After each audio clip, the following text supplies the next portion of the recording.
ইনকিলাব মঞ্চের মুখপাত্র শরীফ ওসমান হাদি গুলিবিদ্ধ। ইনকিলাব মঞ্চের মুখপাত্র শরীফ ওসমান হাদি গুলিবিদ্ধ হয়ে এখন ঢাকা মেডিকেলে আছে।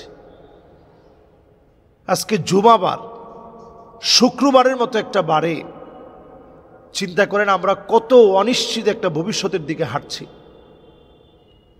বাংলাদেশের জন্য আমি প্রতিদিন দেখছি একটা বিভীষিকাময় সময় কিন্তু আমরা পার করছি।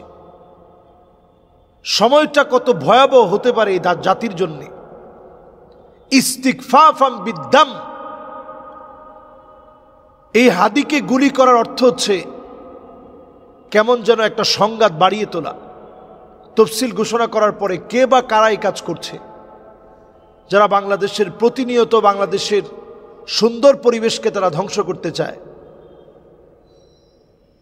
নবীজি সাল্লাল্লাহু আলাইহি সাল্লাম আমাদেরকে বারবার সতর্ক করেছেন, একটা দেশের পরিবেশ নষ্ট করার জন্য এমন দু একটা ঘটনা যথেষ্ট।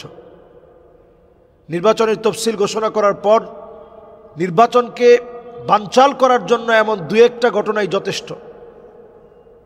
এবং আমরা দেখেছি সে খুব উদ্যমী একটা মানুষ, মসজিদের সামনে গিয়েছে, স্পষ্ট মানুষকে তার লিফলেট দিচ্ছে, যে নিচ্ছে না সে কোনো গালিগালাজ করছে না, তার উপরে ময়লা পানি ফেলেছে, সে কিন্তু কিচ্ছু বলে নেই। সে বলছে পানি আরো ফেলো, কোনো অসুবিধা নেই। আপনি চিন্তা করতে পারেন, এই তরুণদের কাছে কিন্তু আমরা ঋণী। তাদের এই ঋণ আপনি শোধ করতে পারবেন না। যে একটা জগদ্দল পাথর আমাদের উপরে ছিল, এটা এই যুবকদের দ্বারাই আল্লাহ তাআলা পরিবর্তন দিয়েছেন। হাদিসের মধ্যে আসছে, বাদা আল ইসলামু গরীবান ওয়া সায়াউদু গরীবান তুবা লিল গুরাবা। ব্যতিক্রমদেরকে দিয়ে আল্লাহ রাব্বুল আলামিন এই জমিনের উপরে ব্যতিক্রমদেরকে দিয়ে আল্লাহ তাআলা ইসলামের কাজ করান। এই যুবকরা ইসলামের পক্ষে যতটুকুন কাজ করেছে আমরা তাদের কাছে ঋণী। অন্তত তারা এই স্লোগানটুকুন তো দিয়েছে, উই ওয়ান্ট জাস্টিস, আমরা এই জমিনে জাস্টিস কায়েম করতে চাই, ন্যায় ইনসাফের একটা বাংলাদেশ দেখতে চাই। এই স্লোগানটা তো এই যুবকরা দিয়েছে।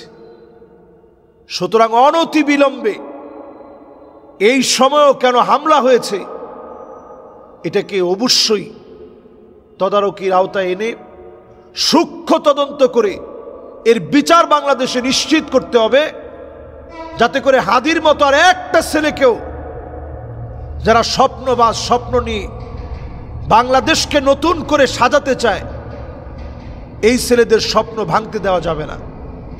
এজন্য হাদি সহ যারাই এখন নির্বাচনের মাঠে কাজ করছে, প্রত্যেক প্রার্থীর নিরাপত্তা নিশ্চিত করতে হবে।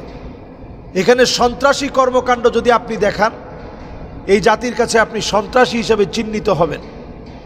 যত বেশি নিজেদেরকে সন্ত্রাসী প্রমাণ করবেন, তত বেশি আপনি ধরা খেয়ে যাবেন।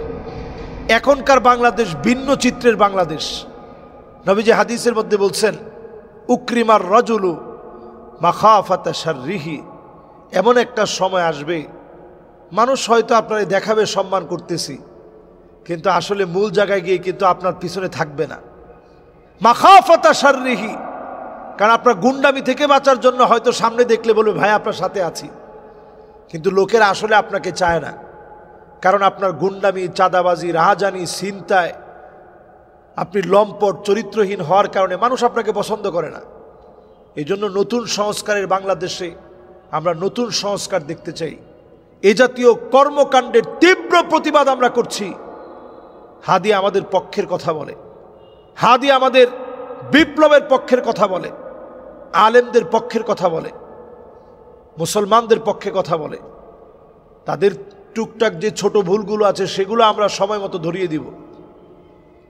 তাই বলে তাকে যদি আঘাত করা হয়, এটা আমাদের উপরে আঘাত করা হয়েছে, এটা মনে করেই জাতির ঐক্য ঠিক রাখতে হবে। যদি আমরা জাতীয় আমার স্বাধীনতা, সার্বভৌমত্বকে ধরে রাখতে চাই, দেশের ন্যাশনালিটি যদি আমরা ঠিক রাখতে চাই, তাহলে জাতিকে ঐক্যবদ্ধ থাকতে হবে। ঐক্যবদ্ধ থাকার থেকে যদি আমরা বিচ্ছিন্ন হয়ে যাই, আবার আমাদের উপরে হামলা হবে। আল্লাহ আমাদেরকে মাফ করুক, প্রচণ্ড গৃহযুদ্ধ হওয়া থেকে আল্লাহ আমাদেরকে হেফাজত করুক। মারামারি ক্লেশ থেকে আল্লাহ তাআলা হেফাজত করুক।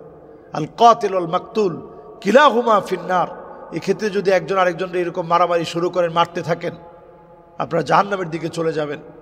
আমি একজন দিনের দায়ী হিসাবে আপনাদেরকে সজাগ সচেতন করার জন্য বলি, রক্তারক্তি কখনো ভালো পথ নিয়ে আসে না। বাংলাদেশটা সুন্দর হোক, সুন্দর একটা সংস্কার হোক। আল্লাহ এই দেশটাকে কবুল করুক। আসসালামু আলাইকুম ওয়া রাহমাতুল্লাহি ওয়া বারাকাতুহু।